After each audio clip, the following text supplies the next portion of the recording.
Ponni serial இன்னைக்கு எபிசோடில் பொன்னி அந்த கடையில் வேலை பார்த்துட்டு இருக்கதா சண்முகம் பார்த்துடுறாரு. என்னம்மா நீ இங்கே வந்து வேலை பார்க்க, நீ எவ்வளோ பெரிய இடத்துல உள்ள பொண்ணு, நீ இங்கே வேலை பார்க்கக்கூடாது, என் கூட வா அப்படிங்கிற மாதிரி கூப்பிடுறாங்க. ஆனால் பொன்னி சொல்கிறாங்க, இப்படி பாதையிலே விட்டுட்டு வர்றது நல்லதில்லம்மாம்மா, நான் இங்கேயே வேலை பார்க்குறேன், என் இஷ்டப்படியே இருந்துக்கிறேன், தயவுசெய்து நீங்கள் இதில் தலையிடாதுங்க அப்படிங்கிற மாதிரி சொல்கிறாங்க. சண்முகம் எவ்வளோ சொல்லி பார்க்குறாங்க, ஆனால் பொன்னி கேட்குற பாடு இல்லை.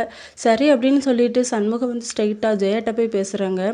அம்மா அவள் மளிகை கடையில் வேலை பார்த்து சாப்பிட்டுட்டு இருக்காம்மா, நீங்கள் ஏம்மா இப்படி பண்ணீங்க, ஒரு வார்னிங் பண்ணியோட விட்டுருக்கலாம்லம்மா அப்படிங்கிற மாதிரி சொல்கிறாங்க. இல்லை தப்பு பண்ணதுக்கு தண்டனை கிடைக்கணும் அப்படிங்கிற மாதிரி ஜெயா ஸ்ட்ரிக்டாக சொல்லிடுறாங்க. அடுத்த சீனில் பொன்னி வந்து பந்தல் மாதிரி போட்டு அதில் கீழே உட்காந்து சமைச்சிட்டு இருக்காங்க. அப்போ மீன் குழம்பு வைக்கிறாங்க. வீட்டில் எல்லாருமே மதியம் சாப்பிடக்கு ரெடி ஆகிட்டு இருக்காங்க. அப்போ மீன் குழம்பு வாசனை வச்சு சந்திரசேகர் மீன் குழம்பா அப்படிங்கிற மாதிரி கேட்குறாரு. இல்லை அப்படின்னு சொன்னதும் அவள் பொன்னி சமைக்கிறா அப்படின்னு சொல்லிட்டு அவரும் சிவானியும் அங்கே சாப்பிட போயிடுறாங்க. அங்கே போய் சாப்பிட்டுட்டு இருக்காங்க. இவங்க எல்லாருமே அந்த வாசத்தை வச்சாவது நம்ம இங்கே சாப்பிடுவோம் அப்படின்னு சொல்லி ரொம்ப வேண்டாம் வெறுப்பாக உட்காந்து சாப்பிட்டுட்டு இருக்காங்க. இதோட இந்த எபிசோடு முடியுது.